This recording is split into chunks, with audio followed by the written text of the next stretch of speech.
भारत हमेशा धर्म, समृद्धि और विश्व कल्याण हेतु अग्रसर रहा है। मगर महाराज जी, भारत में गरीबी और भूखमरी की समस्या नहीं, है। भारत में नहीं, पूरे टोटल आप ऐसे बोल सकते हैं, लेकिन आप पर्सनल में देखिए, प्रत्येक व्यक्ति क्या धर्म से चल रहा है? गरीबी है लेकिन 100 रुपया की शराब पी के आ रहा है। आप विचार करो।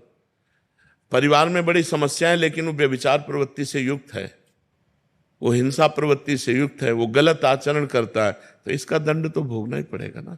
ये धर्मात्माओं का देश है, ये धर्मशील देश है, ये कर्म भूमि है। अन्य देशों को ऐसा नहीं कहा गया, हमारे शास्त्रों में भारत को कर्म भूमि कहा गया है। अब ये विचार प्रवृत्ति कैसी फैल रही है, बॉयफ्रेंड गर्लफ्रेंड, ये कौन पवित्रता का आचरण धारण कर रहा है? सब मनमानी आचरण धारण कर रहे हैं। तो फिर उनको किसी न किसी विधान से अपने कर्म का फल तो भोगना पड़ेगा।